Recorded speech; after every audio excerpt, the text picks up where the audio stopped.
que ya se conectaron. Y voy a comenzar a, permítanme compartir mi pantalla.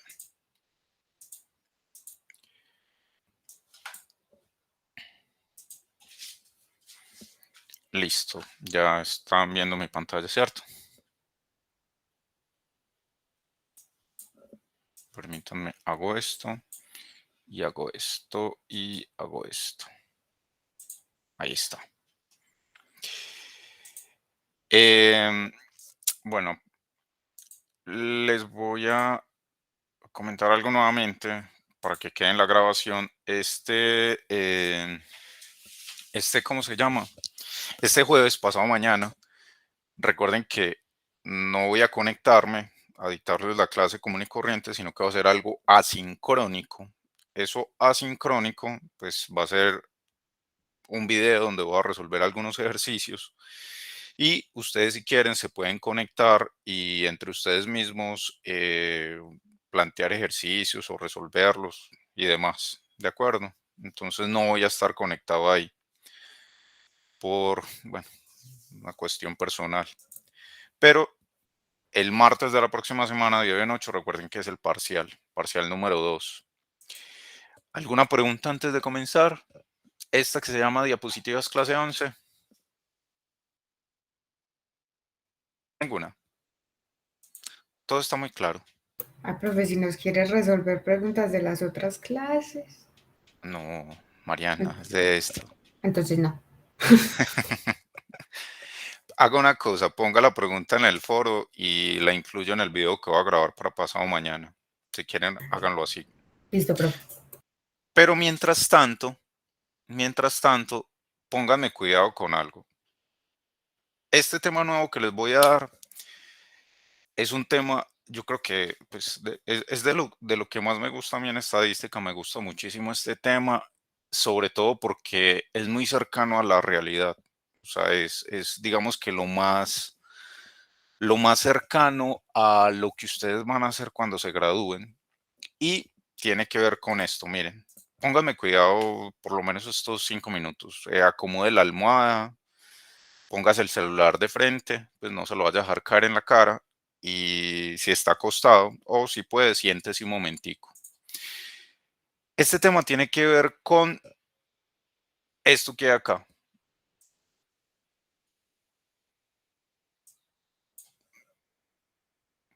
Pruebas de hipótesis. Y las pruebas de hipótesis, digamos que son de las herramientas más útiles que puede haber en estadística inferencial. Miren que en este caso, acá yo ponía este ejemplo de frascos de aceite, no porque yo estuviera buscando mercar, sino porque acá cuando le dicen a uno que le van a vender un frasco de aceite, le prometen que le van a vender 1000 mililitros. Y este es el costo de 1000 mililitros, por ejemplo, en este momento. Obviamente eso varía dependiendo de la calidad, del tipo de aceite, etcétera. Hay unos más baratos y hay otros más caros. Miren, por ejemplo, este de aceite de coco dice que 1000 mililitros valen 44.900. Y este que es de girasol dice que 1000 mililitros valen 16.290.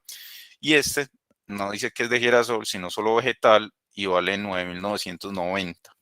Entonces, uno se pregunta, ¿cómo hacen ellos para vender exactamente en ese frasco 1000 mililitros? Y la respuesta es que ellos en realidad no venden 1000 mililitros. Ellos cuando ponen una máquina envasadora de aceite, esa máquina está programada para envasar 1000 mililitros. Pero obviamente, dependiendo de muchos factores y muchas variables, esa máquina comienza a llenar el frasco y a veces se le va un poquito más y a veces se le va un poquito menos. Eso es normal, hay una variación. Entonces, por ejemplo, cuando usted coge, no sé, pongámosle 20 frascos de aceite de 1000 mililitros, usted se va a encontrar con que a veces hay 1010 mililitros, a veces hay 995 mililitros, 998, 1015 mililitros, etcétera. Pero todo gira alrededor de 1000 mililitros.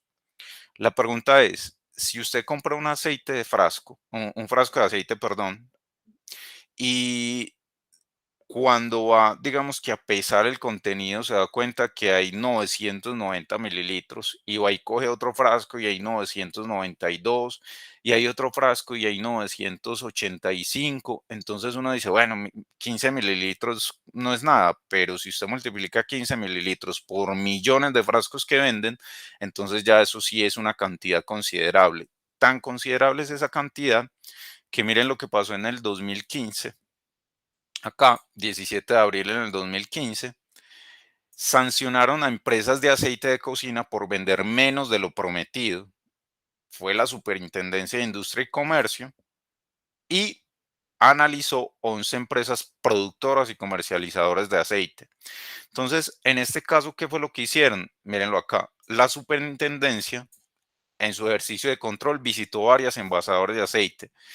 Fue e hizo la visita encontrando que en promedio, miren lo que dice acá tan interesante, en promedio se estaba entregando menos contenido del anunciado en el envase. Entonces, esto llevó, acá está la misma noticia, pero ya en el colombiano, eso llevó a esto, miren, a sancionar estas empresas con esto, 62 millones, 30 millones, 386, dependiendo de la gravedad. Miren que en la práctica sí se analiza si lo que está prometiendo el vendedor es o no es realidad. Entonces, en este caso, quise poner este ejemplo de entrada para el tema que vamos a ver el día de hoy. En este caso, lo que les voy a comenzar a explicar es esto de pruebas de hipótesis y voy a tratar más o menos de explicarles qué fue lo que posiblemente hizo la Superintendencia de Industria y Comercio a la hora de verificar si vendían o no vendían la cantidad prometida en cada uno de los frascos. Entonces, allá lo que hicieron fue básicamente esto, una prueba de hipótesis. Hasta ahora nosotros hemos visto cómo estimar uno o varios parámetros, ¿cierto? Por ejemplo, de la normal, hemos visto cómo se estima mu, sigma cuadrado, hemos visto cómo encontrar el mejor estimador insesgado de mínima varianza, hemos expuesto los temas de estimación máxima de verosimilitud, de los momentos, el método bayesiano, etcétera. Y hemos visto sus propiedades básicamente con respecto a si son insesgados, si son asintóticamente insesgados, si tienen la mínima varianza, etcétera. En lo que respecta a la inferencia, en este caso, la estimación de esos parámetros, que es a lo que nos hemos dedicado hasta ahora, sobre todo para este segundo parcial, es una de las cosas más importantes junto con esto que se llama pruebas de hipótesis, que es lo que voy a comenzar a explicarles. A continuación les voy a mostrar una introducción con respecto a esto de pruebas de hipótesis relacionado con este tema del aceite. Y me parece supremamente interesante porque se ve en la práctica qué es lo que ocurre. Eso lleva a sanciones millonarias si incumplen o no con lo que están prometiendo. Entonces, en este caso, vamos a suponer eso. Vamos a hablar de una fábrica que vende esto, aceite para cocinar, y en los frascos dice que vende teta mililitros. Eso es lo que dice que vende. Obviamente van a haber frascos de 1000 mililitros, de 500 mililitros, de 100 mililitros, etcétera. Nosotros nos vamos a concentrar en los que venden teta mililitros en general. Y en este caso, vamos a definir esta variable. X va a ser la cantidad de mililitros en el recipiente. Recuerden que esas envasadoras de aceite son envasadoras automatizadas. Voy a buscar acá envasadora de aceite. Vamos a ver si encuentro una acá.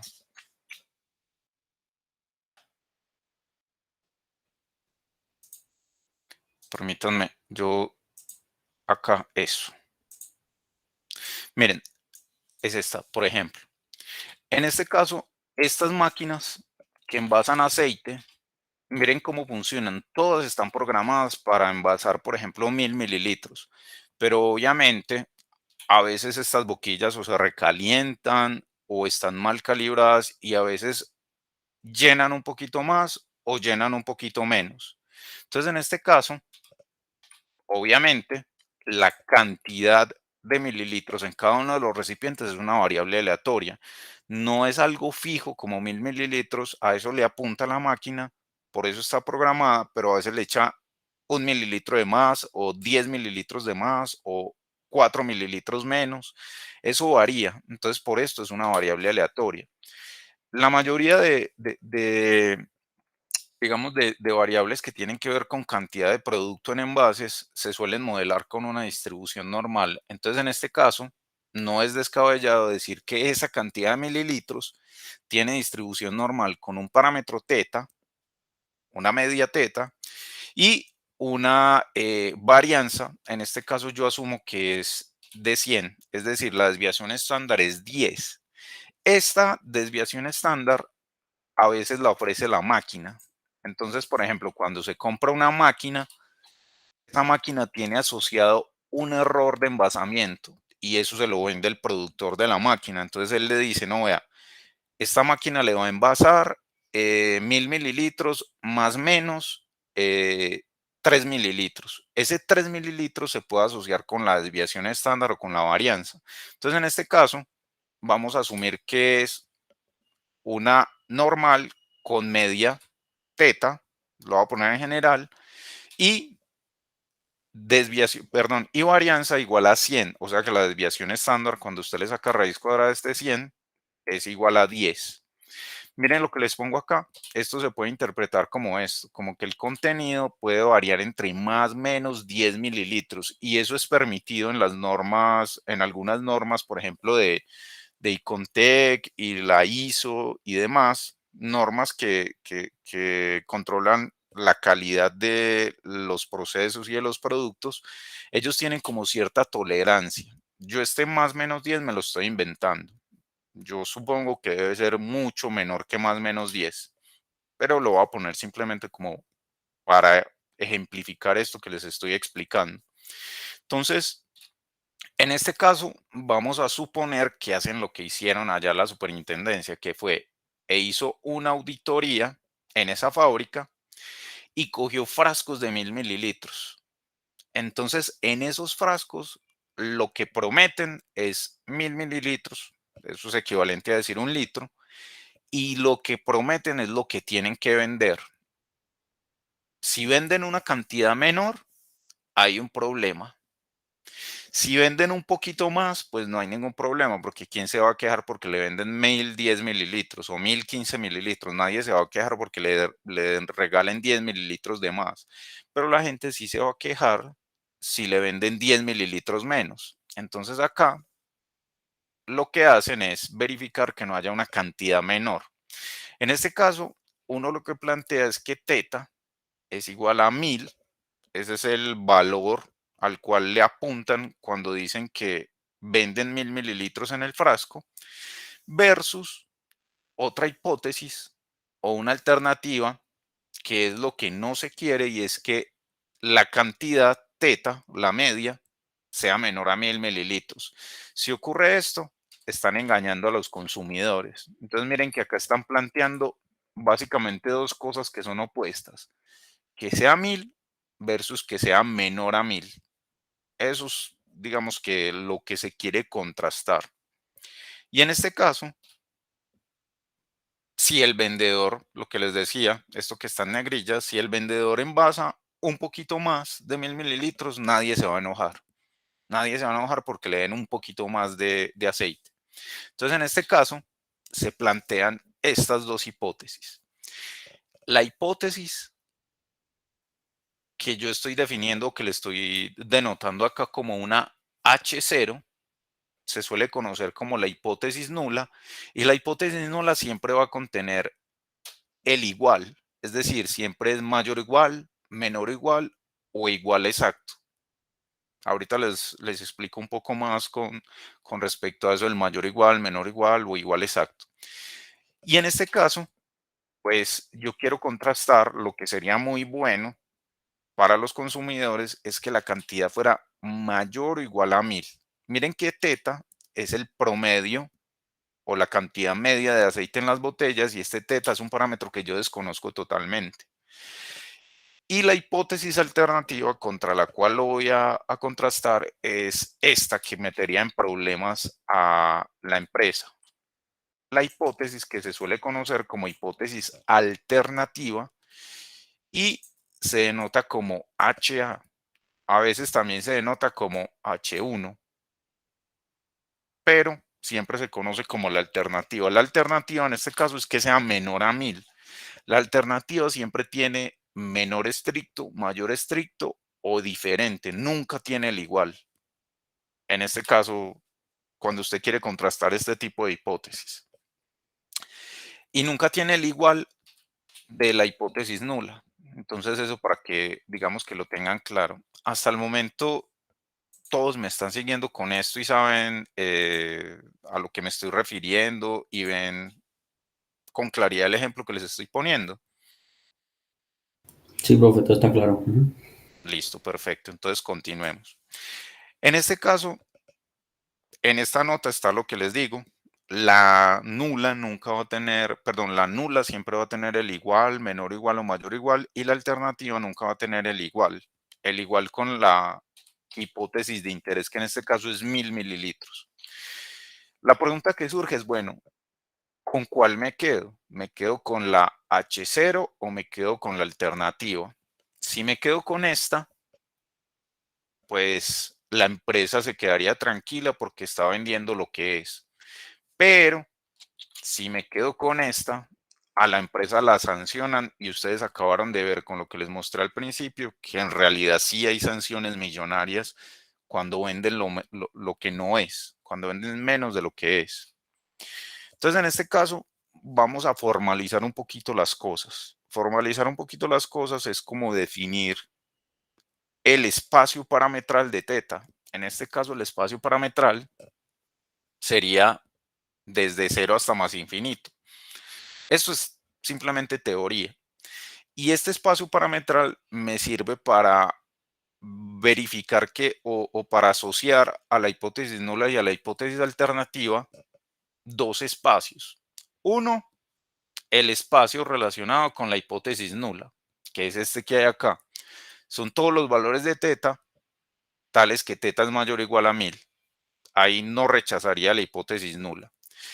Y el complemento que se relacionaría con la hipótesis alternativa. En este caso sí se rechaza la hipótesis nula. Miren que este se asocia con H alternativa y este se asocia con la nula. Ambos son complementarios y cuando usted los une va a obtener el espacio parametral, que recuerden que nosotros lo denotábamos con una letra teta acá con dos rayitas a los extremos, dos rayas verticales. Entonces, en este caso, en la práctica, uno nunca va a conocer a teta. Entonces, a uno le toca estimarlo.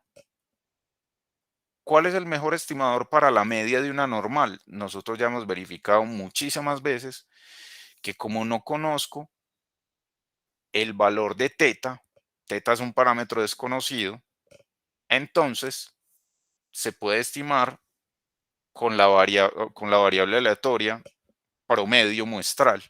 Es básicamente sumar los valores y dividir por n. En este caso, esto fue lo que hizo la Superintendencia de Industria y Comercio. Fue y cogió n frascos aleatoriamente. Y con esos n frascos tomaban un promedio. Entonces, supongamos que les dio el promedio 999.4. Vamos a suponer que les dio esto. Eso les dio el X barra chiquito. ¿Ustedes qué dirían? ¿Con este valor ya se puede tomar una decisión, sí o no? Ya podemos decir que venden menos o que sí están cumpliendo. ¿Qué dicen ustedes? Cogen N frascos, promedian y les da que el promedio les dio 999.4. ¿Cumplen o incumplen? No, porque sería el promedio muestral, no el general. Profe, pero ahí no habría tolerancia.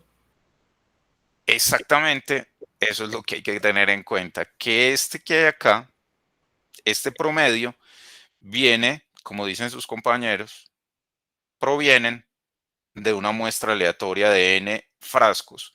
Y estas n muestras tienen obviamente, digamos que distintos valores. Entonces, cuando toman los x pequeñitos, este sería el, permítanme, voy a borrar esto. Este sería el x1 pequeñito.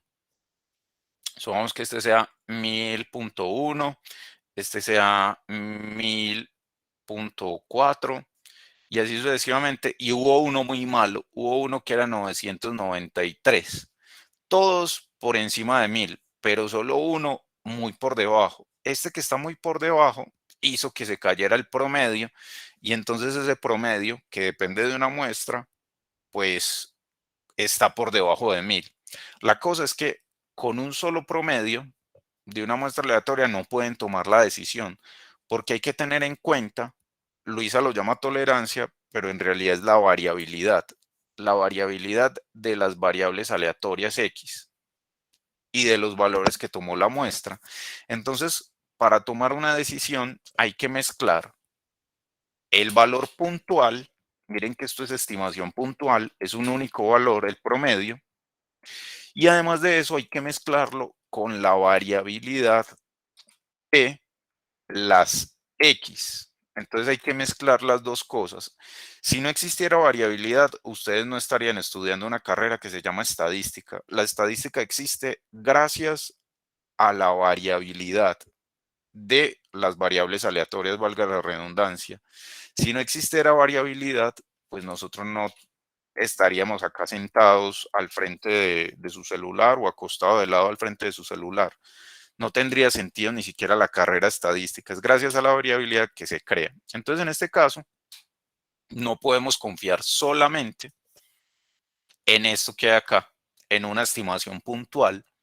Entonces, vamos a, digamos que refinar un poquito el procedimiento y vamos a decir que si ese promedio que se encuentra es menor a un valor K, donde K es conocido como el límite, K es como un valor límite que se ubica, entonces vamos a rechazar H0.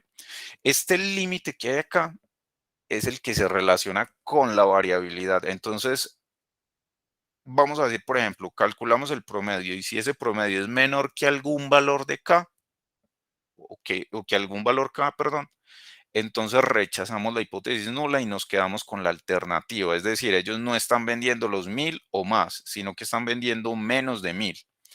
En este caso, esa región que se asocia con este K es una región que se suele denotar o llamar como región crítica o región de rechazo y esa nos conduce directamente a esta teta cero complemento, que es donde se cumple la alternativa. Entonces hasta ahí, miren que ya además de la estimación puntual, surgió un valor K. Ese K es como el límite, como que venga, no, si usted promedia y le da, por ejemplo, 993, esto ya no es normal. Este valor, si le da el promedio X pequeña, 993 o menos, ya eso no es normal, ya eso nos lleva directamente a que la variabilidad de los valores con los cuales se obtuvo este X barra, ya digamos que está apuntándole a que todos los valores están muy por debajo de 1000. Entonces, pongamos este límite, este que hay acá. Y en este caso, voy a borrar todo esto.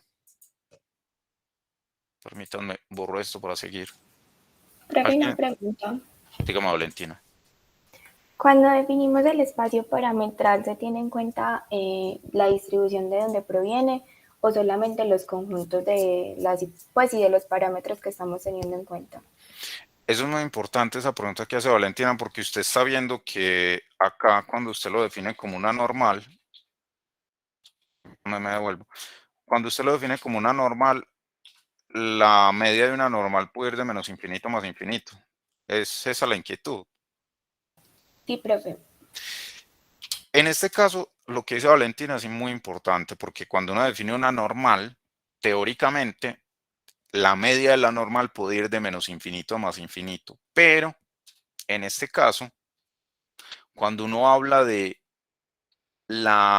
permítame, yo borro esto. Cuando uno habla de la cantidad de producto en un frasco, además de tener en cuenta, digamos que esa parte teórica de que la medida de una normal va de menos infinito a más infinito, hay que definir el espacio teniendo en cuenta que tenga sentido lógico dentro del problema. Entonces no tiene sentido decir, por ejemplo, que la cantidad media de aceite en un frasco es de menos 10.000 o menos 1.000 o menos 100, ¿de acuerdo? Entonces cuando definan este espacio parametral, tengan en cuenta el contexto particular del problema. El problema me dice que la cantidad va a estar entre 0 y más infinito. No se puede dar que tenga un valor negativo de cantidad. ¿De acuerdo, Valentina? Sí, Valentina. profe, gracias. Sí. Sí, exactamente. Pero es muy importante esa pregunta. Ténganlo muy presente. Nunca se despeguen del contexto del problema. Y entonces en este caso, miren que ya llegamos a un K, como les decía. Entonces, vamos a definir, por ejemplo, que los auditores dijeron que van a poner como límite 998. Supongamos que la Superintendencia de Industria y Comercio llega y les dice, vamos a calcular el promedio. Y si ese promedio es menor que 998, entonces se jodieron. Y vamos a tomar, además de ese 998, vamos a coger 25 frascos. Entonces, en este caso, asustada la empresa, llaman al estadístico y le dicen, calcúleme antes de que vengan mañana a hacer la auditoría, venga, hagámosla nosotros antes. Vamos a, en este caso, calcular la probabilidad de que nos multen cuando vengan mañana. Entonces llegan y le dicen al estadístico, listo, vamos a calcular la probabilidad de que X barra sea menor a 998. Entonces, en este caso, esta probabilidad, cuando yo estandarizo, porque miren que desconozco a teta, me va a quedar como la probabilidad de X barra menos teta sobre 10 sobre 25. Miren que esto es básicamente estandarizar. En este caso, hago X barra menos la media sobre la desviación estándar de X barra, que es sigma sobre raíz de n. Y en este caso, esto que está aquí de color azul va a ser entonces una normal estándar. Y lo de la derecha, pues es básicamente el 998 menos teta sobre sigma sobre raíz de n. Es decir, a los dos lados aplico lo mismo. Y en este caso entonces voy a tener esta z que hay ahí. Aquí miren que se creó una función en términos de teta, y esa función que se creó en términos de teta con algo muy sencillo, miren que lo único que estamos tratando es de verificar la probabilidad de que sancionen a la empresa. Solo con esa probabilidad llegamos a una función que se denota o se llama función de potencia y se denota con beta, beta en función de teta. Y en este caso, uno puede, digamos que para varios valores de teta, uno puede, digamos que trazar esta función de potencia. Veamos en este caso, voy a crear esa función en el RStudio para que ustedes vean cómo esta función de potencia, que se relaciona directamente con la probabilidad de rechazar la hipótesis nula, en este caso, yo lo que hago es tomar valores de teta entre 990 y 1010, alrededor del valor de interés que es 1000. Y voy saltando de punto 5 en punto 5, es decir, creo una secuencia de valores teta para poder ver esta función. Eso también se puede hacer con la función curve, pero yo quiero hacerlo de esta manera. En este caso, la potencia, miren que lo estoy definiendo como una normal estándar evaluada en este valor que hay acá, en 5 por 998 menos teta sobre 1000. Y miren que es una normal estándar, es media 0 y desviación estándar 1. Acá entonces hago el plot de los teta versus la potencia. Este código que hay acá me permite poner teta en el eje X, este me permite poner en el eje Y beta de teta, Miren que así es que se ponen letras griegas en los gráficos del R con la función expression. Acá le voy a decir que me ponga de manera horizontal los números del eje Y. Le digo que el tipo de gráfico es una línea, no un conjunto de puntos, sino una línea, type L. Y le digo que me lo coloree, en este caso de azul, la línea. También le voy a agregar el valor vertical de interés, que es en 1000. Recuerden que ese es el valor de interés, ese es como el punto clave, porque ellos están prometiendo que venden 1000 mililitros en los frascos. Ese lo voy a poner con líneas punteadas de manera vertical, por eso es que acá es B igual a 1000. Y de manera horizontal voy a poner la probabilidad de encontrar el 1000. Miren que acá ya estoy reemplazando teta igual a 1000 en esa función beta.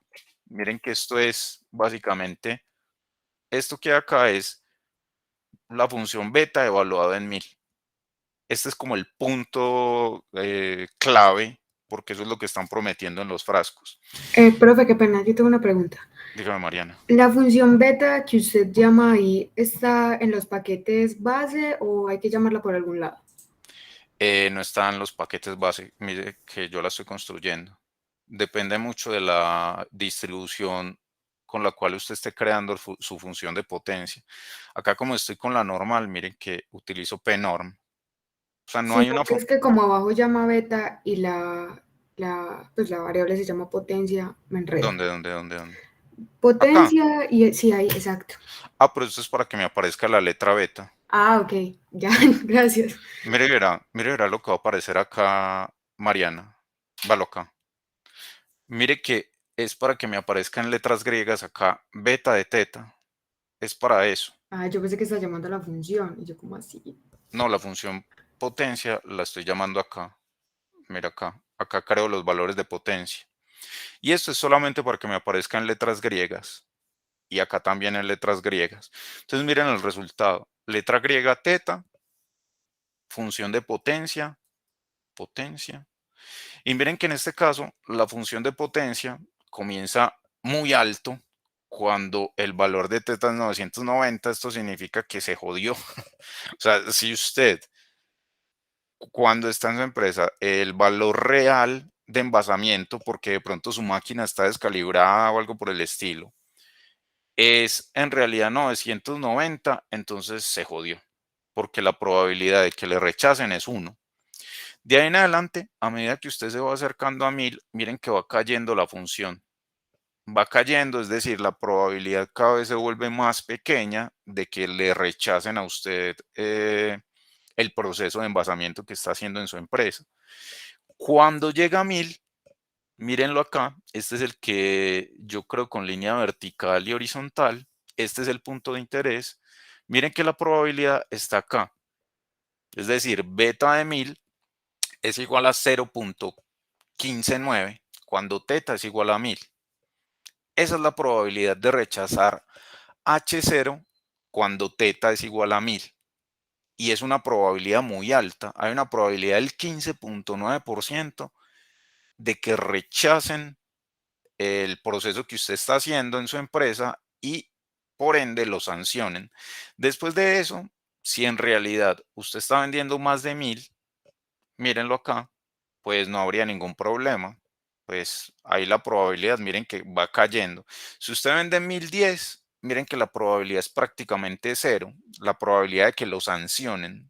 La probabilidad, recuerden que toda esta curva es la probabilidad de que X barra sea menor a el punto de quiebre que está poniendo la superintendencia, que es K, el punto de quiebre. Miren que acá la función, permítanme, voy a borrar esto. Acá la función beta está definida acá. ¿De qué depende beta? Depende del valor K. Está en función, en este caso, de mi parámetro teta y depende de la distribución que tome la variable aleatoria de interés. Preguntas con respecto a este gráfico. Me gustaría que hicieran preguntas con respecto a este gráfico. Hagan todas las preguntas que quieran. Si es claro el gráfico. Y si es claro, porque este es el punto más importante. ¿Sí o no? Bueno, silencio siempre es un sí. Si cambian, es decir, acá es K997, ahorita lo corrijo. Es K997. Qué pena con ustedes. Voy a borrar acá. Acá y voy a poner 997. ¿Qué pasa si en la Superintendencia de Industria y Comercio bajan el K? Dicen, va, si el promedio es menor, ya no a 998, sino a 997, lo sancionamos. Entonces, en ese caso, vamos a ver cuál es el efecto de bajar una única unidad, el K. Entonces, nuevamente, la función de potencia, miren que se repite el procedimiento de estandarización y acá en vez de 998 pongo 997. ¿Eso qué efecto tiene? Tiene un efecto, digamos que casi que grande, casi que podría decir uno significativo a la hora de calcular la probabilidad de que le rechacen. Este sería la probabilidad de que X barra sea menor a 997. Esa es la probabilidad de que rechacen H0, dado que teta es igual a 1000 mililitros. Esta es la probabilidad de rechazar H0. Entonces, en este caso, esa probabilidad bajó del 15 punto algo por ciento al 6.7%. Tuvo una caída significativa. Entonces, en este caso, acá es 998. Yo no entiendo por qué. Bueno, ahorita lo corrijo. En este caso, miren cuando se contrasta, baja cuando yo lo comparo con la de 998. Si es claro a lo que me estoy refiriendo acá. Miren la sensibilidad que hay con respecto a este K, el límite que se pone. ¿Qué creen ustedes que pasa si lo suben a 999? ¿Aumenta o disminuye esta probabilidad? Y la probabilidad aumenta. Se los voy a dejar a ustedes como tarea para que construyan la función de potencia en función de teta cuando K es igual a 999. Y ahí van a verificar lo que dice Ronald. Entonces, en este caso, la selección de K es crucial. Acá vamos a ver. Ya que usted menciona eso de la selección de K, digamos que en un contexto real, pues en la práctica si uno está haciendo eso, entonces le toca aleatoriamente conocer, pues colocar valor del K o es uno sí lo conoce. Adivine usted qué hizo en el parcial número 1, Valentina. Que no lo conozco. No, pero usted lo hizo en el parcial. ¿No recuerdan ese punto del parcial donde les pedía que encontraran el valor de K tal que la probabilidad fuera menor a ese K? ¿Sí recuerdan ese parcial 1? Sí, Sí. profe. Entonces, Valentina, la respuesta directa a la pregunta es, le toca hacer lo mismo que hizo en el parcial. ¿Qué es lo mismo que hizo en el parcial? Le voy a explicar acá paso a paso. Por eso fue que les dije que más adelante les iba a volver a explicar eso en particular. Porque allá ustedes lo veían era para calcular esa probabilidad directamente en otro contexto. En el contexto, digamos, del teorema del límite central. Acá estamos en el contexto de pruebas de hipótesis. Entonces acá como lo que yo quiero hacer es seleccionar el K Valentina y los demás. Acá yo no conozco el K, pero lo que sí puedo hacer es fijar, en este caso, el valor de la probabilidad. ¿Qué significa el valor de la probabilidad? Decir, vea, yo le voy a dar un límite, pero no en términos de cuál debe ser el valor K, sino en términos de cuál es la mayor probabilidad que se permite para rechazar H0. Entonces voy a fijar esto en 0,05, es decir, le voy a poner un límite del 5%. Con ese límite del 5%, dígame quién es K. Esto fue lo que hicieron ustedes en el parcial. En este caso fue esto, miren, si lo recuerdan. De hecho, yo les hice un ejemplo en clase con esto, y después se los puse en el parcial, yo les pedía hallar el valor de K tal que teta fuera un valor. Yo creo que, ya me acordé, era en el contexto de paquetes de papitas. Ya sí se acuerda, gotas para los ojos y papitas. Ya sí se Sí, ya acuerdan. me acordé. Era en ese contexto, paquetes de papitas y gotas para los ojos. Entonces miren que eso que yo les pedía ya era básicamente calcular la potencia. La potencia es evaluar beta en 1000 sin conocer el K. Y acá yo fijo esa probabilidad en un 5%.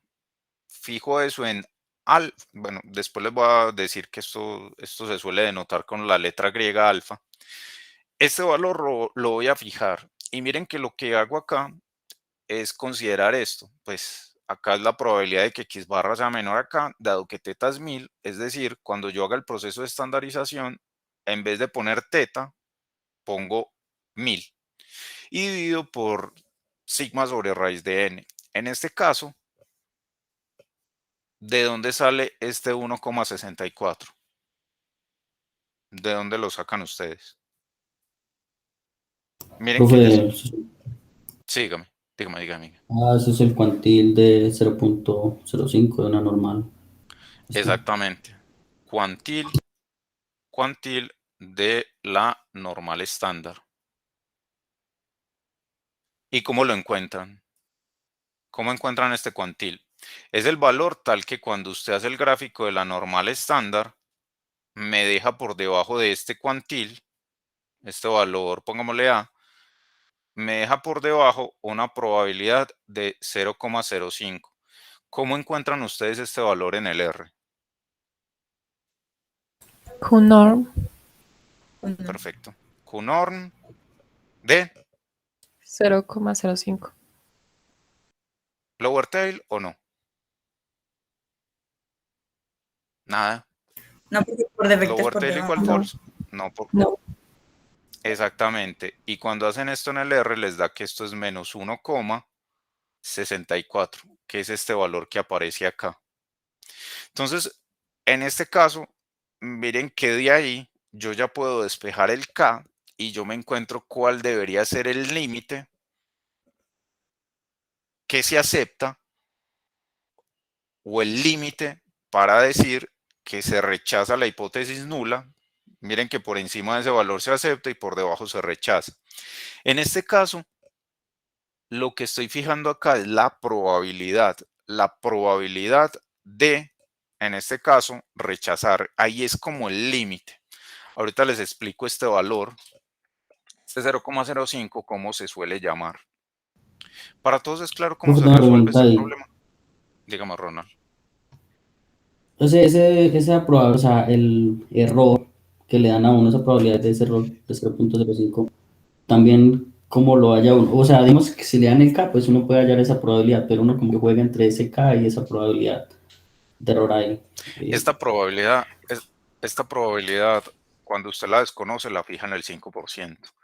Lea el artículo que usted quiera de biología, de química, de física, de economía. Usted se va a dar cuenta Sí, sí, que es cuando este que le valor lo ponen el desconocen, lo fijan en 0.05. 5. Ajá. Listo. Ahorita les digo por qué. Ahorita les digo por qué 5%. Porque acá yo puse 0,05. ¿Y cómo es que se encuentra ese valor? ¿O ese valor se fija? Ahorita les explico ese valor de dónde surge. Pero por ahora, para todos es claro, fijo ese valor y encuentro el K. ¿Todo bien con eso? Sí, Sí, Sí, profe. profe. listo. Voy a borrar acá para que cuando me devuelva no haya problema.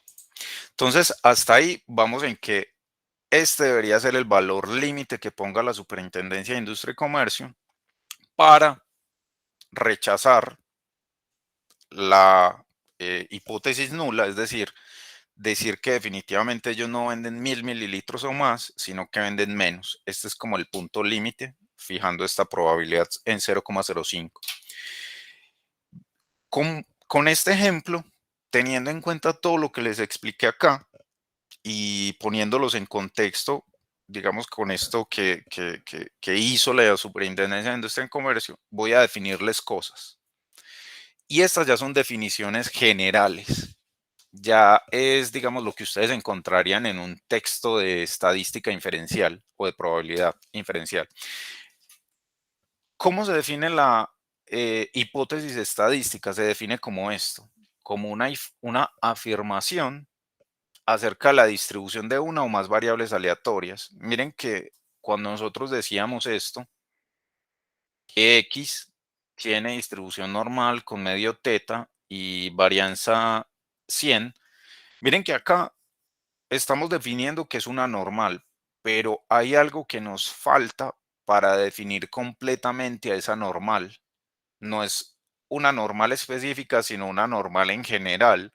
Entonces, para especificarla por completo, necesitamos saber quién es el valor de teta. Entonces, cuando uno plantea hipótesis nula, teta mayor o igual a 1000 y alternativa teta menor que 1000, cuando yo decido que me voy por esta o por esta, ya ahí queda completamente, digamos, que especificada esa distribución. ¿Por qué? Pues porque yo ya estoy diciendo o dando las características que tiene ese parámetro teta. No basta con decir que una variable es normal o Poisson o exponencial, sino que hay que decir cuál es el parámetro o qué condiciones cumplen los parámetros de esas distribuciones. Entonces, por eso es que acá, cuando se define esto de hipótesis estadística como una afirmación, se define en general como una afirmación acerca de la distribución de una o más variables aleatorias. Básicamente es con respecto a los parámetros de esas distribuciones. Y en este caso, si se especifica completamente, entonces vamos a decir que es una hipótesis simple. En otro caso, vamos a decir que es compuesta. Es decir, en el ejemplo que nosotros dábamos ahí, esta es una hipótesis simple, porque miren que acá se define absolutamente cuál es el valor de teta. Si usted dice que teta vale 1000, ya digamos que no hay posibilidad de tomar varios valores, sino exactamente 1000. Entonces ahí se está especificando completamente la distribución. Entonces en ese caso diremos que es una hipótesis simple, esta que aparece acá. Pero si no se dice, digamos, puntualmente cuál es el valor que va a tomar teta, sino que se definen varios valores, como en este cuando se dice que teta es menor o igual a 1000, se está definiendo una característica de teta, pero digamos que dándole la posibilidad de que tome no un único valor, sino muchos valores. Entonces, en este caso, estaríamos hablando de una hipótesis compuesta. Es decir, esta que hay acá, miren que teta puede tomar múltiples valores. Pero hay mucha información, si me quedo con esta hipótesis, hay mucha información porque me están diciendo que teta es menor o igual a 1000, no puede ser mayor. Una prueba de hipótesis se define como esto, como una regla. Es como una regla de varios pasos. Si yo creo que fue Jefferson el que dijo que vio estadística 1, ¿cierto, Jefferson? ¿Alguno de ustedes vio estadística 1 aparte de Jefferson? ¿Usted la vio, cierto, Jefferson? Sí, profe. Si ustedes recuerdan estadística 1, en estadística 1 se le definían 4 pasos. Definir la hipótesis nula, la alternativa, el estadístico de prueba y la regla de decisión. Entonces, en este caso, una prueba de hipótesis es eso, es básicamente una regla. Y lo que busca esa regla es, a través de una muestra aleatoria, esa regla lo que busca es esto, saber si me quedo con una hipótesis de interés o definitivamente la rechazo. Entonces, eso es una prueba de hipótesis, una regla para saber si rechazo o no una hipótesis de interés. ¿Qué es la función de potencia? Es básicamente esto, es la probabilidad de rechazar la hipótesis bajo consideración. Entonces, en este caso, es la hipótesis nula. Así fue que vimos en el ejemplo que se construía. Acá se denota, hay que escribir esto, se denota con la letra beta. Esta es la forma en la que ustedes van a encontrar en los libros la función de potencia, es básicamente la letra griega beta. Y el valor en un punto específico, por ejemplo, nosotros la teníamos en función de teta, pero también puede estar en función de n, del tamaño de muestra. Miren que uno puede jugar mucho con esa función beta, dejarla en términos de muchas cosas. Entonces, en este caso, también se suele definir en función del tamaño de la muestra o, como nosotros las vimos, en función del parámetro. Cuando usted evalúa esa función de potencia en un valor particular, en un tamaño de muestra particular o en un parámetro, en un valor particular, entonces esa función de potencia evaluada allí se va a conocer como la potencia de la prueba en dicho punto, para que lo tengan claro. Región crítica o región de rechazo, nosotros la habíamos definido como eso, pues básicamente a través del K, y es el conjunto de puntos muestrales que permite rechazar la hipótesis bajo consideración. Entonces, en este caso, cuando nosotros definíamos que X barra era menor que un K, cada vez que usted calcule un promedio y ese promedio le dé menor que K, entonces ahí va a tener una región que se conoce como la región crítica. Y es la región donde cada vez que usted coge una muestra, el promedio le da menor que ese valor límite K. A eso lo vamos a llamar región crítica.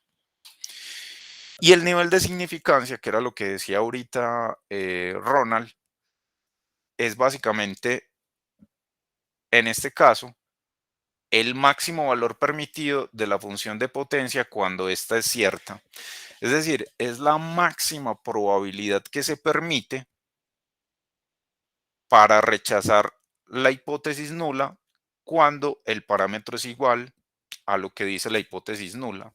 En este caso, miren que básicamente es esto. Voy a ponerlo acá, voy a borrar.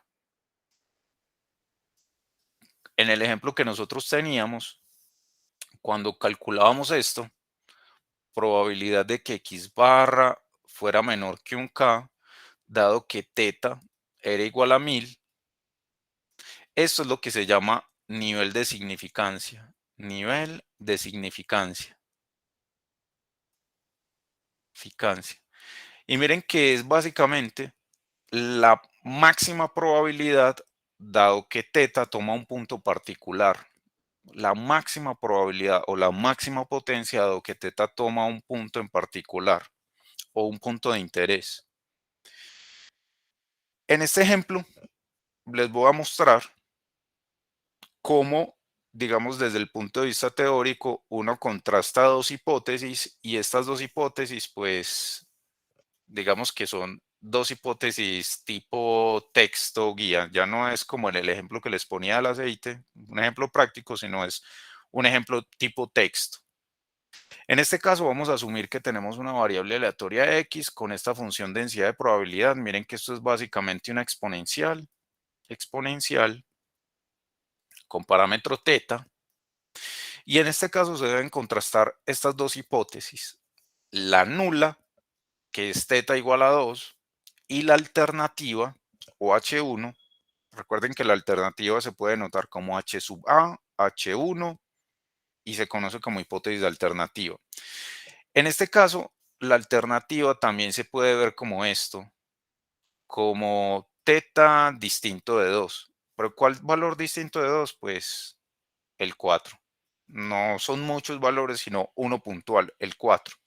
Eso es lo que aparece acá entre paréntesis. Que note que esa hipótesis alternativa va a contrastar un valor distinto de 2. Eso es lo que les decía cuando les ponía el ejemplo del aceite. La hipótesis alternativa tiene un distinto de el que se asume en la hipótesis nula. En este caso, en particular, el 4, que es diferente de 2. Y acá, el espacio parametral, miren que solo tiene 2 puntos. En el contexto de este ejemplo del libro, me dicen contraste solo 2 parámetros. Entonces, el espacio parametral es teta igual 2 o teta igual a 4. Y consideramos una muestra de 2, de tamaño n igual 2. Entonces, en este caso, la región de rechazo teta complemento es la que se relaciona con la hipótesis alternativa. Mírala acá. Es teta sub 0 complemento, en este caso son los teta, tales que teta es igual a 4. Y eso que definíamos allá como región de rechazo o región crítica son los valores x1, x2, tal que cuando usted suma esos valores x1 más x2 son mayores o iguales a 9,5. Esta es la región que están definiendo ahí como región crítica y acá ya me están diciendo cuál es el K. Ese es el valor de K que va a tomar. Este ejemplo o este ejercicio está planteado todo hasta este renglón que hay acá.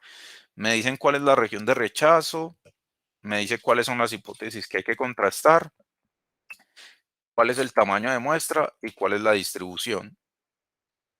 Eso es todo lo que aparece en ese ejemplo que hay ahí. Entonces, en este espacio parametral en el que definíamos acá,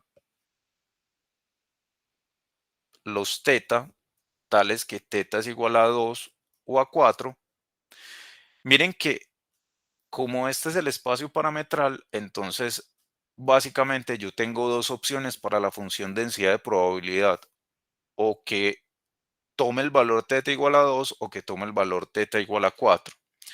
Y si quiero calcular la función de potencia, sería básicamente calcular la probabilidad de que x1 más x2 sea mayor o igual a 9,5. Miren que esto que hay acá es básicamente lo que se llama RR o región de rechazo. En este ejercicio me la están definiendo. Y con esa región de rechazo, pues yo calculo la función de potencia. Función de potencia siempre es la probabilidad de rechazar. ¿A quién? A la hipótesis nula. Esta es la que usted rechaza o acepta. Usted rechaza o acepta la hipótesis nula. La alternativa no, es la nula la que se rechaza o se acepta. Y acá la escribimos de esta manera por el complemento. Y recuerden que si usted tiene una exponencial o dos exponenciales como en este caso, la suma de exponenciales le da gamma. Este tipo de resultados que veíamos en probabilidad de suma de normales da normal, suma de exponenciales da exponencial, suma de Poisson da Poisson, van a serles muy útiles porque en muchos ejemplos o en casos de la vida real usted va a necesitar trabajar con exponenciales o con normales o con Poissons. Entonces en este caso, suma de exponenciales da gamma con alfa igual al número de exponenciales que usted está sumando, en este caso 2, y el parámetro de la gamma va a ser igual al parámetro de la exponencial. Entonces, en este caso, la función de potencia, que es 1 menos esta probabilidad, eso es equivalente a, miren que esta es la integral, en este caso, de la gamma, y esa integral que va de 0 a 9,5 es la probabilidad de esa gamma menor a 9,5, o sea, la integral desde 0 hasta este punto que hay acá, 9,5. Escribo la función densidad de probabilidad de la gamma, la integro y cuando sumo con este 1, me queda esta expresión que hay acá. Esta es la expresión de la potencia. Me gustaría que me hicieran ejemplos antes de seguirles mostrando el resto del gráfico o el resto de este ejemplo que hay acá. Hágame preguntas. O todo es claro. Miren que por esto es que se pide que tengan ustedes destrezas a la hora de hacer integrales. Pero recuerden que esa destreza se puede complementar con un software como el Wolfram o el sitio web que maneja Luisa para hacer integrales o una calculadora de integrales. Miren que eso es crucial en este punto para no perder tiempo haciendo estas integrales.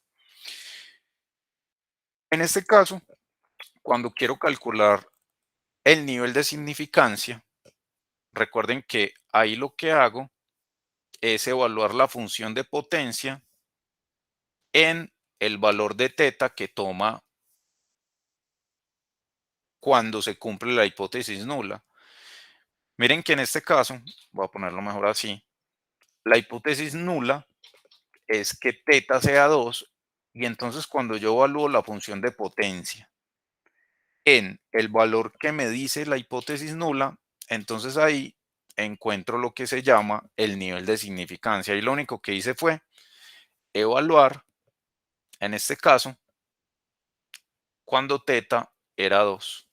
En vez de cualquier valor de teta, estoy poniendo teta igual a 2. Y ahí me está diciendo que el nivel de significancia es 0,05. Este es el que se encuentra como la probabilidad de rechazar la hipótesis nula, dado que la hipótesis nula es cierta. Ese es el nivel de significancia. Y si yo quiero encontrar, por ejemplo, la función de potencia, en este caso, cuando teta es igual a 4, es decir, cuando se cumple la hipótesis alternativa, voy a ponerlo acá, hipótesis alternativa de que teta es igual a 4, eso es equivalente a evaluar la función de potencia para ese teta. Entonces, en este caso, ¿cómo interpretan esta probabilidad cuando evalúan la función de potencia en 4 y les da 31,4%? Esa probabilidad la pueden interpretar como la probabilidad de rechazar H0 cuando H0 efectivamente es falsa. Esta que hay acá, ¿ustedes quisieran que fuera alta o pequeña? Les voy a hacer esa pregunta antes de explicarles lo que viene. ¿Ustedes qué quisieran con esta? Que esta probabilidad Pues la fuera alternativa grande o que sea pequeña. pequeña. La nula Esta pequeña. ¿Cuál la nula? y Que sea esta. grande. Grande. Grande. Y esta. Exactamente. Miren No, que no, hay un espera, la juego nula entre es de esas dos 0. probabilidades. Hágale ese enredo diciéndolo, ¿cierto, Luisa? Luisa, Sí, respóndame. sí, sí. Eso es normal. Es normal que se enreden con esto. No me escucha. Y ya les voy a explicar por qué es normal. Sí, ya le escucho, Luisa. Es normal que se enreden con esto porque miren que lo estamos viendo es en un ejemplo particular. Pero ya van a ver este valor que hay acá y este valor que hay acá, cómo se definen en este contexto de pruebas de hipótesis. Se definen, vamos a ver si acá aparece, como error tipo 1 y error tipo 2. Son dos tipos de errores. En este caso, el error tipo 1, que se relacionaba con el ítem que hay acá, miren que esto es la probabilidad de rechazar H0 cuando H0 es cierta. Y esta es la probabilidad de rechazar H0 cuando H0 es falsa. En este caso, eso da origen a dos tipos de error. Error tipo 1, rechazarla cuando es cierta. Y error tipo 2, aceptarla cuando es falsa. Si a ustedes se les olvida eso, pueden hacer este cuadrito que hay acá. Ponen en el eje vertical rechazar H0, no rechazar H0.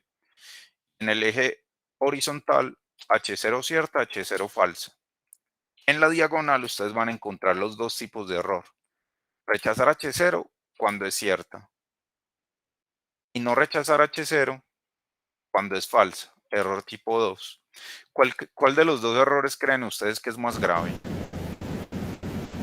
Pues, ¿Cuál de los dos creen sería ustedes que es como más un grave? falso negativo, por decirlo así. Es decir, Este que acá se conoce como falso positivo y este sería falso negativo. exacto. Y se suelen llamar, pero como estamos en Colombia y la palabra o esa expresión de falso positivo está tan mal usada en otro contexto, entonces yo prefiero no llamarla así. Porque cada vez que digo falso positivo, entonces o ponen cara rara o entonces sale el chiste pendejo y bla, bla, bla, bla, bla, un montón de bobadas. Entonces, para evitar eso del contexto triste y deprimente que tenemos nosotros en Colombia, yo prefiero llamarle error tipo 1 y ya, pero se suele llamar falso positivo y falso negativo. Créanme que es muy incómodo y yo no sé, a mí me desespera eso cuando empiezan con esos chistes pendejos cada vez que digo que este es falso positivo y este es falso negativo, porque lo que hay detrás de eso en Colombia es muy deprimente, pero bueno. Sigamos entonces con esto. ¿Cuál de los dos creen ustedes que es peor? ¿El error tipo 1 o el error tipo 2? ¿Qué me dicen? O sea, sería rechazar H0 cuando H0 es cierto, porque por ejemplo, si en el contexto, lo vemos uno desde el contexto médico, pues es un problema como que decir que no tiene la enfermedad cuando realmente la tiene, o por ejemplo que no tiene, decir que no tiene coronavirus cuando realmente lo tiene. Pues, Pongámoslo en ese contexto. Pongámoslo en ese contexto, miren. Ronald, si quiere. Eso, gracias. Miren, vamos a hablar, por ejemplo, de dos hipótesis. Vamos a hablar, por ejemplo, H0 y pongámosle, por ejemplo, acá teta mayor o igual a, no sé, me voy a inventar un valor, 10.000. Y acá, alternativa, teta menor que 10.000. Y supongamos que X es un número, pongamos, no estoy seguro si es linfocitos, pero lo voy a poner así, linfocitos en sangre. En este caso, digamos que yo voy a analizar número de linfocitos en sangre y esto supongamos que se relaciona con una prueba de una enfermedad de transmisión sexual, ETS. No recuerdo si son linfocitos o otro tipo de células de la sangre, pero supongamos que es linfocitos y de alguna manera eso está relacionado con una prueba de una enfermedad de transmisión sexual. Entonces, en este caso, se plantea que si tiene más de 10.000 linfocitos en una muestra de sangre que le sacan a uno, entonces en este caso, sí tiene la enfermedad de transmisión. Y si tiene menos de 10.000, no tiene la enfermedad de transmisión sexual. Entonces lo que hacen es sacarle sangre y de esa sangre pues la mezclan y demás y cogen varias muestras de esa sangre y toman, digamos, distintos conteos, luego promedian esos conteos de su misma muestra de sangre y ese promedio de conteos es el que contrastan. Entonces en este caso vamos a ver cuál sería el error tipo 1 acá. Error tipo 1. Este error tipo 1 es rechazar H0,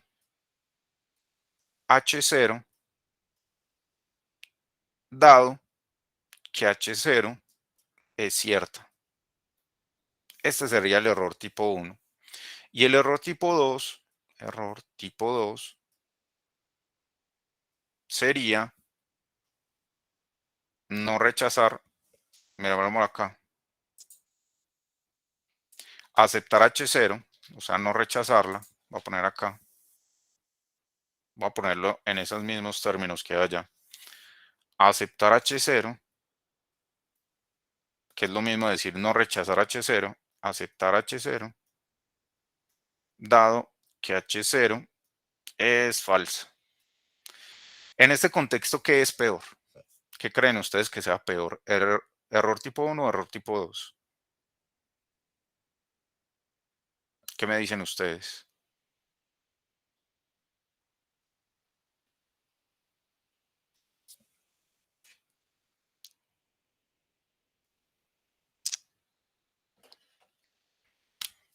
Error tipo 1. El error tipo 1, todos están de acuerdo. ¿Por qué? porque es peor yo no recibir tratamiento de una enfermedad posiblemente terminal a yo recibir el tratamiento y después darme cuenta que no la tenía. Algo así. O posiblemente si es una ETS, es peor decirle, no, hágale tranquilo que usted no tiene la ETS y se la puede transmitir a otras personas. Entonces ahí, además de que no recibe tratamiento, esparce más, digamos, que la ETS. Entonces en este caso, miren que según este contexto que les estoy poniendo, el error tipo 1 es más grave que el error tipo 2, porque en el error tipo 2, yo no sé si alguna vez por rutina o por cosas de la vida se han hecho esas pruebas, pero si a usted le aparece, por ejemplo, esta, le dicen, le toman una muestra de sangre y le dicen, ay, sí, usted sí tiene la ETS. Entonces, para verificar que no es falsa o para verificar este falso negativo, entonces lo que hacen es repetirle la prueba. Le repiten nuevamente la prueba a ver si de nuevo aceptan H0. Entonces, en este caso, digamos que por el contexto, este es un poco más complicado. Este que hay acá es muy, hay que ponerle mayor cuidado a este que hay acá. La otra es esta. Ustedes saben cómo se hacen las pruebas de embarazo en mujeres. Cuando le hacen la prueba en sangre, vamos a suponer que, no sé, pongámosle 20.000. Y acá la alternativa menor a 20.000. No es que si hay una hormona muy alta, es que está en embarazo. Exacto, Escuchamos cierto. con peor. Es como con progesterona o no, con estrógenos. Es una hormona que cuando las mujeres quedan en embarazo, esa hormona en sangre sube muchísimo de nivel. Entonces, en este caso, esto es, si está en embarazo, si está embarazada, me estoy inventando el 20.000. Y en este caso sería no está embarazada. Entonces, en este caso, el error tipo 1,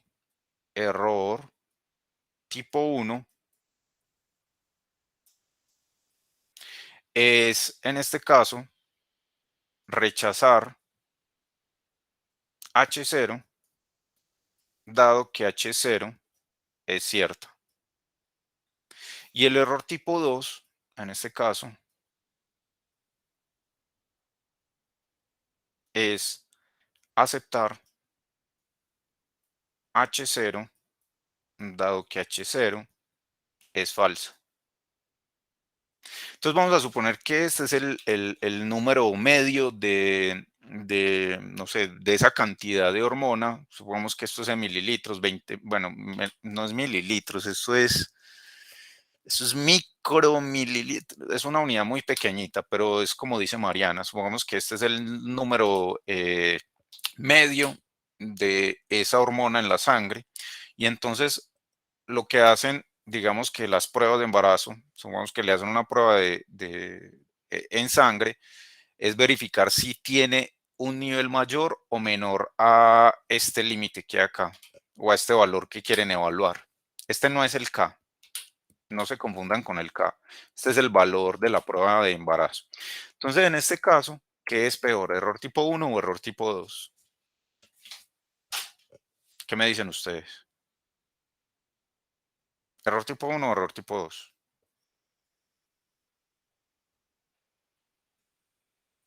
Pues yo no sé, profe, yo diría que el error tipo 1 sería bueno que pasara el 2. ¿Qué me dicen los demás? Ronald dice que es más complicado en este caso el error tipo 1. Sí, profe, es más complicado el error tipo 1. ¿Por qué? Porque el estar embarazada y pues, rechazar la hipótesis puede, bueno, la persona puede consumir alcohol o puede poner en riesgo el embarazo. Exactamente. Miren que en este caso, pues si se ponen, digamos que esos otros factores como que el consumo de licor o de sustancias, etcétera, Si se toma eso como un factor, entonces en este caso el error tipo 1 es más grave que el 2. Pero suponga que es una persona que no consume alcohol, una mujer no consume alcohol, ni ninguna sustancia, ni nada por el estilo. ¿Cuál de los dos es peor?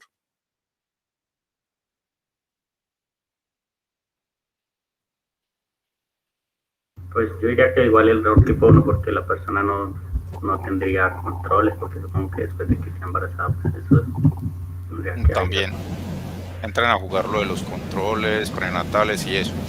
Yo les quiero poner este ejemplo y este que hay acá es porque, digamos que dependiendo del contexto, uno a veces ve que uno de los dos errores es peor que el otro.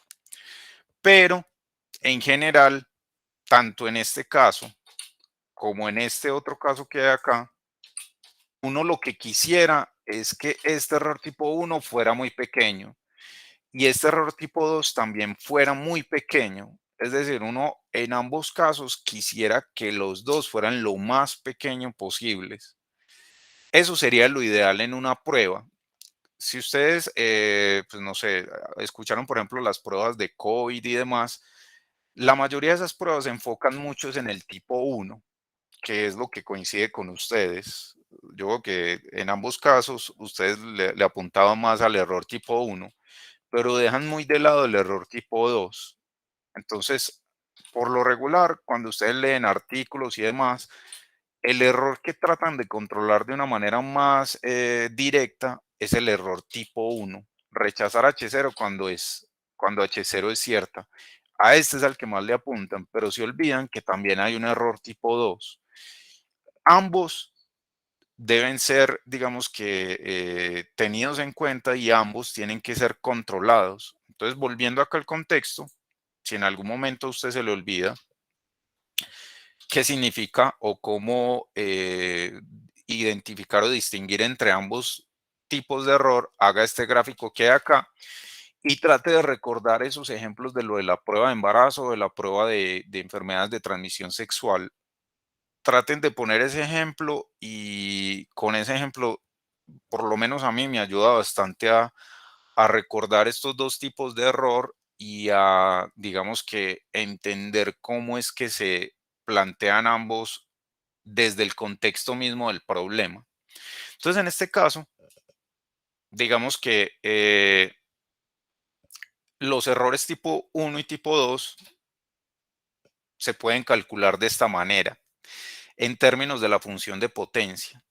Miren que cuando usted está contrastando estas dos hipótesis, y acá voy a poner el caso de la empresa con la que abrimos, teta menor o igual, mayor o igual, perdón, a 1000, y en este caso sería la alternativa teta menor estricto a 1000. Si usted quisiera contrastar estas dos hipótesis, miren que acá, en este caso, está contrastando teta en el espacio o el pedazo del espacio parametral que permite aceptar la hipótesis nula, versus teta en el complemento de ese espacio, que es en este caso quedarme con la hipótesis alternativa.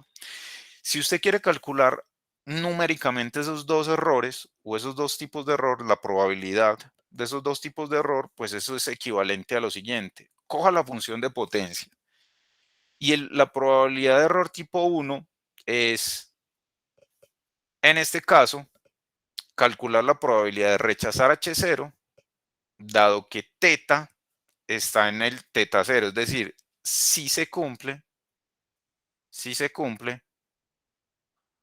H0. Miren que esta primera que hay acá, probabilidad de error tipo 1, es la probabilidad de rechazar H0. Miren que así se define siempre la potencia, rechazar H0, la probabilidad de rechazar H0.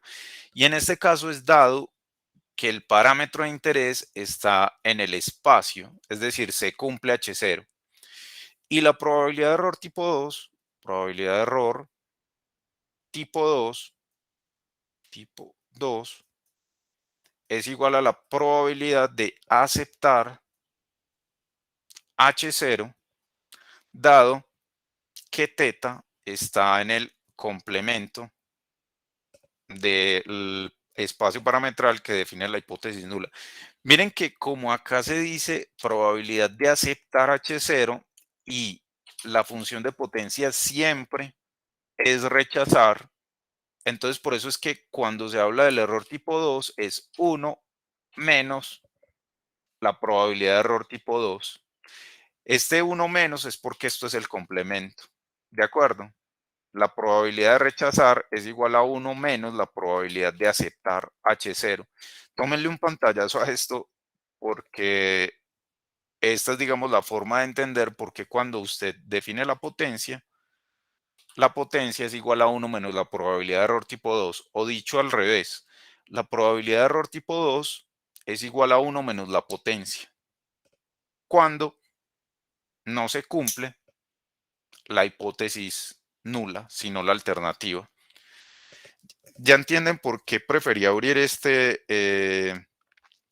clase con un ejemplo y no directamente con las definiciones del libro.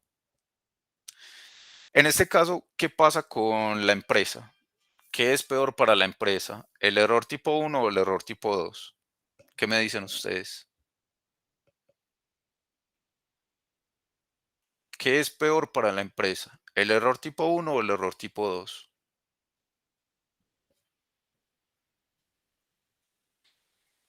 Recuerden que en la empresa están verificando esta como la nula y esta como la alternativa. ¿Qué es peor para ellos? ¿O cuál tipo de error en este caso no le conviene o de pronto sí le conviene? ¿Qué me dicen ustedes?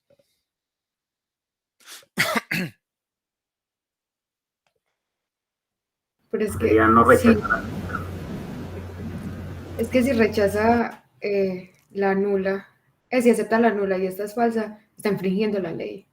No, porque quien está haciendo la prueba es la superintendencia. Ah, no, Es- entonces sí, el 1. El 1 le va peor, en el 2 le va bien. Si ellos no cumplen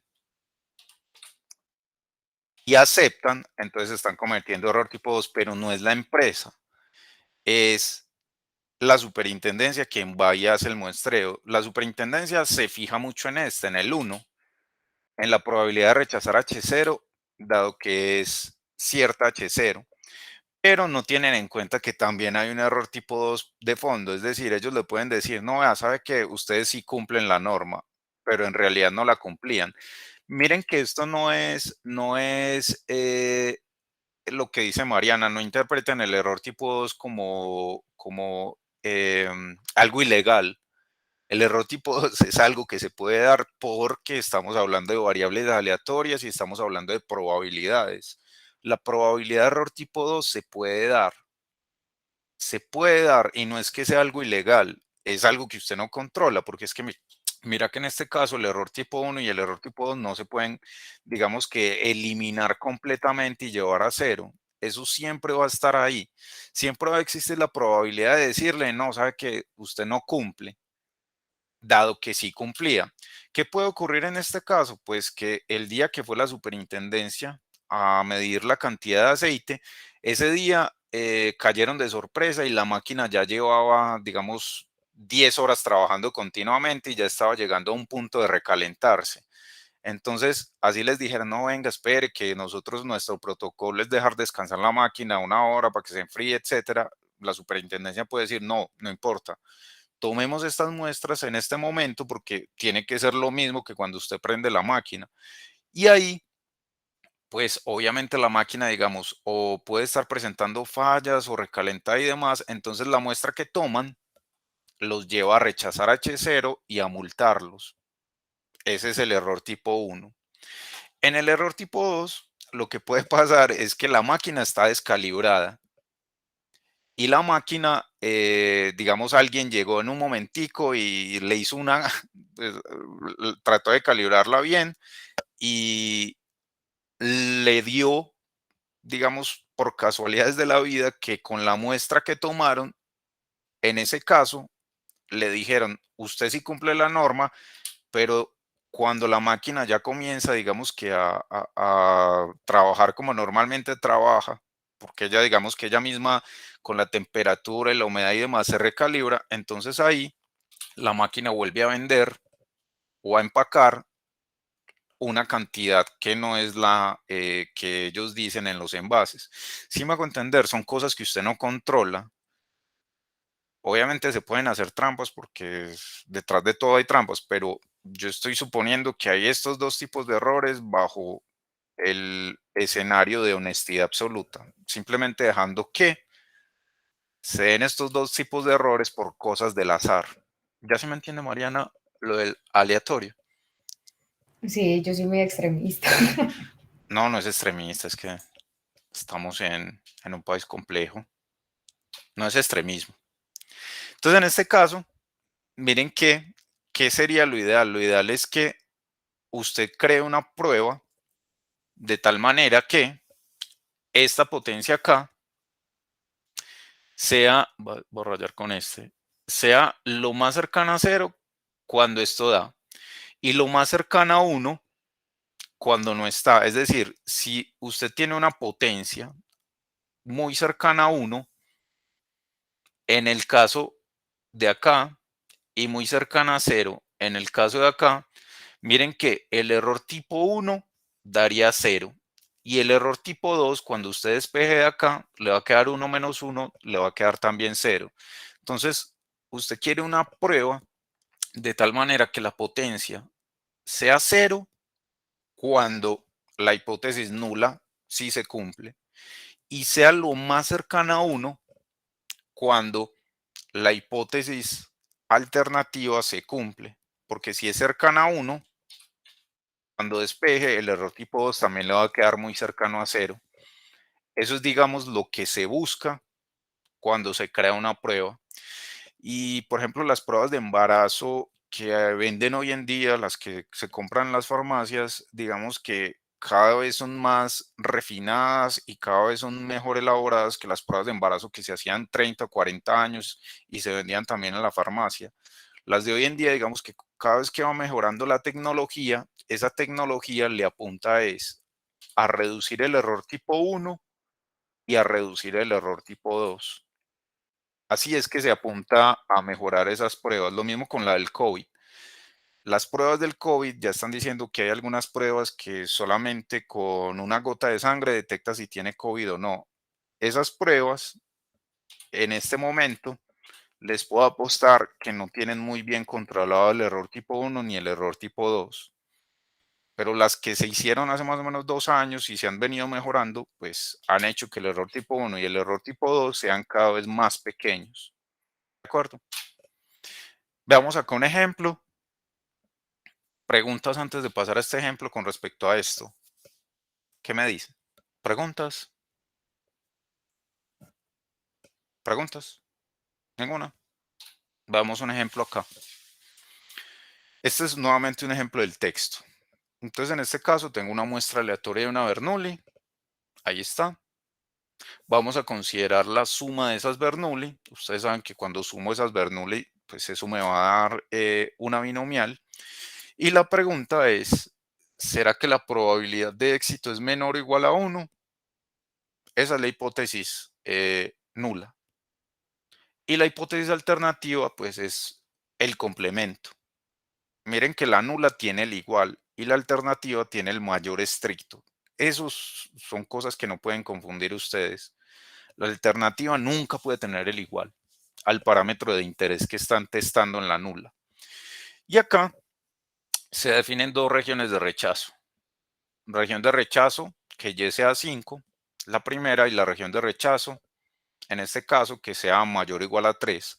Por lo regular, esas regiones de rechazo, vamos a ver más adelante cuando estemos hablando de pruebas de hipótesis específicas, vamos a ver cómo es que se construyen estas regiones de rechazo. Por ahora nos están diciendo simplemente que considere estas y que calcule la función de potencia para cada una de esas regiones de rechazo. Entonces en la primera, pues obviamente si estoy hablando de teta, el parámetro de una binomial, se relaciona con la probabilidad y entonces el espacio, en este caso, es el intervalo 0, 1. Y la región de rechazo, pues me están diciendo que es cuando y es igual a 5. Entonces, la probabilidad de rechazar es la beta. Beta siempre es probabilidad de rechazar en general.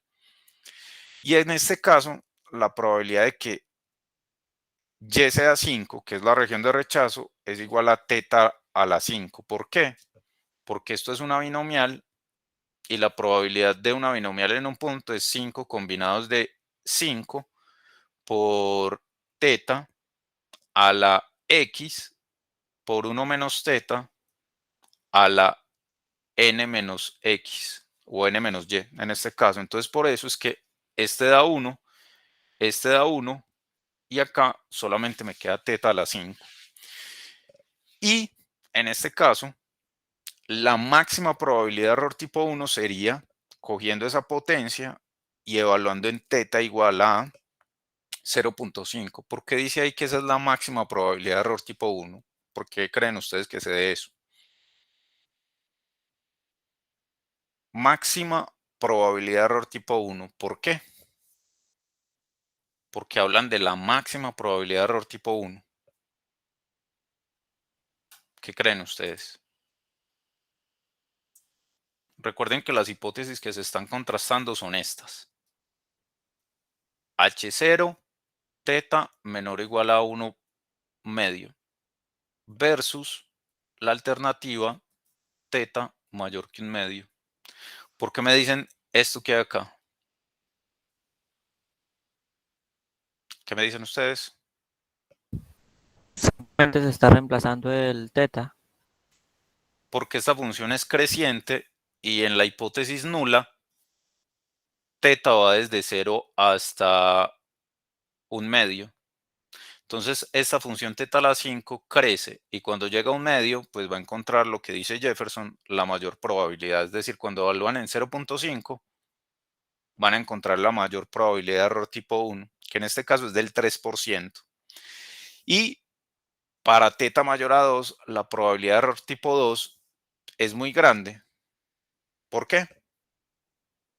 ¿Por qué creen ustedes?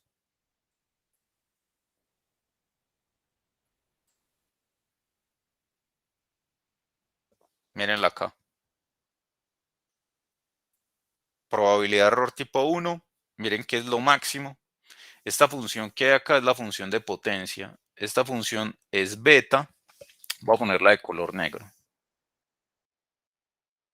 Voy a borrar esto. En general, esta función que hay es la función beta. No la quiero poner de color negro. Esta función o toda esa curva es beta de teta y se parte en dos pedazos. Acá es 1 medio. La de color azul considera, miren, es teta menor o igual a 1 medio. Y la de color rojo, de hecho la voy a poner acá de color azul, teta menor o igual a 1 medio. Y la de color rojo es teta mayor que 1 medio. Entonces, en este caso, miren que la función de potencia, recuerden, es la probabilidad de error tipo 1 cuando teta es menor o igual a 1 medio. Y la función de potencia es 1 menos la probabilidad de error tipo 2, en este caso, cuando teta es mayor a 1 medio. Acá se cumple la hipótesis alternativa y acá se cumple la hipótesis nula.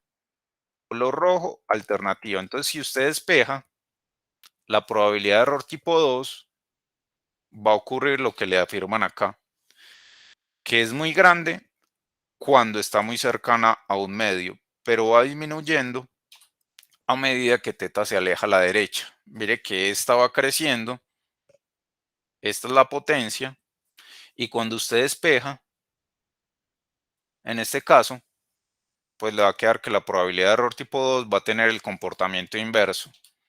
Es decir, se va a ver como así, más o menos. Invierta esa función, le va a quedar así. ¿Por qué digo que invierta esa función? ¿Por qué? porque es beta de teta igual a 1 menos la probabilidad de error tipo 2. Miren que esto es fácil de entender, pero hay tantos detallitos que si se enredan, ya digamos que pues a la hora de plantear eso en la vida real, no van a salir con nada. Traten de resolver todos, digamos que todas estas dudas traten de resolverlas en lo posible siguiendo el ejemplo del litro de aceite. Y acá, en el ítem B, me dicen que la región de rechazo era cuando y es mayor o igual a 3. Esta era la del ítem B. Voy a volverme un poco. Mírenla acá. Cuando y es mayor o igual a 3, y entonces en este caso, a y mayor o igual a 3, la potencia es la probabilidad de esa región de rechazo. Entonces, básicamente, sumar esto. Miren que esto es P cuando y es igual a 3, cuando y es igual a 4 y cuando y es igual a 5. Eso es simplemente reemplazar la binomial. Y acá, miren el gráfico, probabilidad de error tipo 1 es máxima cuando teta es igual a 1/2 también. Y cuando es mayor a 1/2 estricto, hagan la inversa de esta. Perdón, voy a ponerla así. La inversa de esta es la probabilidad de error tipo 2. Es como coger esta curva de color rojo e invertirla. Entonces miren que la mayor probabilidad está en 1/2 también y va disminuyendo a medida que se acerca teta a 1. ¿De acuerdo? ¿Preguntas? ¿Ninguna? Acá hay unos ejemplos, unos ejercicios. Hay 2 ejercicios para que los resuelvan y para que practiquen toda esta parte, por lo menos desde el punto de vista teórico, para que vuelvan y hagan los gráficos de potencia y para que ensayen con esto de región de rechazo, etcétera. Les dejo estos 2 ejercicios para que los exploren y ojalá pues, los hagan antes de la próxima clase que vamos a tener. ¿Preguntas ya para cerrar? Profe, pero como siempre de mi parte, no de esta clase, de anteriores. En este caso, la clase 10. Ahorita en la asesoría, no. Ay, profe, es que esa asesoría no va a rendir, tengo 1000 preguntas. Uno nada más. Bueno, Comparto, Luisa. pero ¿por qué no? Bueno, ¿qué pregunta? Dígame. Profe, nada más el ejercicio 3 de la clase 10, que lo he hecho 1000 veces y no me da, pero yo no sé por qué ahí tiene que dar. Yo veo. Espérate que ahora acá. Ahorita monto esta clase 11 en el Moodle. ¿Ejercicio qué? 3. Este queda acá. Sí.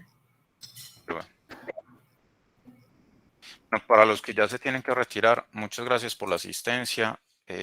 Nos vemos. Bueno, recuerden que este jueves voy a montar un video con ejercicios resueltos y ahí como respondiendo algunas dudas también del foro. No va a ser sincrónico. Y recuerden que el parcial 2 es de hoy en 8 días. Recuerden que no hay excusas, no valgo excusas como que están trabajando, ni tampoco que se quedaron dormidos, ni nada de eso. Por favor, no me saquen más esas excusas.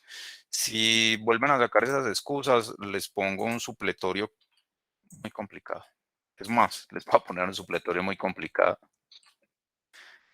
Vámonos acá. Dígame, Luisa, ¿qué hizo? Bueno, profe, lo primero que hice fue expresar, bueno, ahí dice que es una Bernoulli, ¿cierto? Hice la Bernoulli y le apliqué el logaritmo. Y luego la derivé 2 veces. Pero comencemos desde cero. Ok. Bueno, la f de x dado teta sería... Definamos esto. Ajá. Desde igual 1 hasta n de las xy. ¿Cierto? Bueno, eso no lo hice. Y bueno, de hecho, esta tiene distribución binomial, ¿cierto? Sí. N y teta. Listo. Entonces, ¿qué es lo que hay que hacer ahí? muestre que X barra alcanza la cota de Rao-Kramer. ¿Cómo define usted la cota de Rao-Kramer? La cota, 1 sobre menos n por la esperanza de teta de la segunda derivada del logaritmo natural de f de x dado teta. Esa es la fórmula. No, la Pues fórmula. la cota, pero sería la varianza de... Ay, es que se me olvida la otra parte, la de la cota. La varianza de w de x dado el parámetro es mayor o igual que lo que dije ahorita. Escribo eso. Escribo eso. Varianza de w de x. ¿Qué más escribo? Mayor o igual de w de x dado el parámetro teta. Eso. Pero yo quiero que me diga la fórmula de la cota. Ah, no es 1 sobre, es la derivada de w de x sobre... Con respecto al parámetro, la derivada sobre menos n veces la esperanza de teta. Esa es la fórmula de la cota de Rao-Kramer que está No, usando. es la Todo eso la derivada de la esperanza del estimador al cuadrado. Ay, sí, es que me olvidé la parte de arriba. No la tengo escrita explícita y se me olvida por partes. Es así.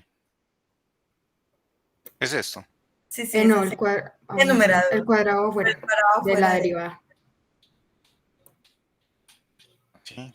Mire, lo primero que tienen que hacer es tener claras las fórmulas. Si no, eso va a ser como coger un montón de piedras y tirarle a donde caigan las piedras. Entonces aclaren bien las fórmulas para que no hayan enredos. Es esto, ¿cierto? En el numerador. Y en el denominador, ¿cuál van a utilizar? Menos n veces la esperanza de teta. Esperanza de teta. Bueno, sí, no, la esperanza subteta de la segunda derivada. Eso. Entonces acá faltó este y acá este. Exacto. De La segunda derivada del logaritmo de f. este sería de logaritmo natural de F de x dado teta. perfecto. F de x dado teta. ¿Todos coinciden con esta fórmula? Sí. Falta un cuadrado. Ah, no, mentira, sí, así está bien. Sí, porque es la segunda derivada. Eso que pasa ahí es, ténganlo en cuenta, acá en el denominador hay dos posibles denominadores y en el segundo resultado que yo les mostré, esto que acá es igual a otra cosa. Originalmente la cota de Rao-Kramer se define con algo al cuadrado, pero muchas veces esta es más fácil. Entonces, Profe, si usted me pone a probar eso en un parcial y yo aplico ese tipo de denominador, tengo que poner explícitamente que fue porque proviene de una familia exponencial. sí, tiene que ser de una familia exponencial. Sí, Pero lo tengo que pero poner explícitamente en caso de ser una demostración. tiene que mostrar que esa función densidad de probabilidad es de una normal. O sea, cumple con la forma de la familia exponencial. Ok. ¿Se acuerda de esa forma? Sí. Eso. Y entonces en este caso, ¿cómo haríamos con el primero? Con este que hay acá. Pero pues yo la planteé de una vez con Bernoulli porque lo intenté con la binomial y salió una vaina muy rara. A ver. Sí, también la Vamos a ver. presenté con la Bernoulli, eso no me dio igual. A mí la Bernoulli se me dio una. Veámosla acá. Esto sería la esperanza de X bar. ¿Qué sería en este caso X bar? La esperanza de ese X bar es ¿quién? N por P. Para teta, entonces sería... N por P. X barra es sí, eso viene de una binomial, la esperanza de una binomial es N por P, y ya está en la suma, no, es P. Pero P es la esperanza de la Bernoulli. Pero como ahí ya está definido como la suma, entonces no tendría que poner N veces N por P, el N se cancela con el N de abajo, entonces queda la P sola. De acuerdo. Ahora sí. Este recuerden que es X bar. Acá. Este que hay acá es X barra. ¿De acuerdo? Y entonces lo que dice Mariana, esto sería sumar n veces la esperanza dividir por n, la esperanza es p, np sobre n. Y abajo quedaría entonces en el denominador, ¿cuál pondrían? Es menos n, la esperanza, en función de teta, ¿de quién? La segunda derivada con respecto a teta del logaritmo natural de la función, ¿cierto? ¿Qué función pondríamos ahí? Ahí sí la Bernoulli. Pongámosle entonces la Bernoulli. ¿Qué sería cuál? Teta a la x por 1 menos teta a la 1 menos x. Acá es teta, ¿cierto? Es Sí. teta. ¿Teta a la x por quién? Por 1 menos teta a la 1 menos x. Entonces voy a ponerlo acá. Voy a borrar esto. A Ahora la 1 menos teta a la 1 menos x. Y ahí entonces eso quedaría igual a ¿qué? Arriba quedaría 1, ¿cierto? Y abajo quedaría ¿qué? ¿Completo o por pasos? Si quiere lo completo. Abajo sería... Se me perdió. Aquí. ¿Se Menos me 1. perdió?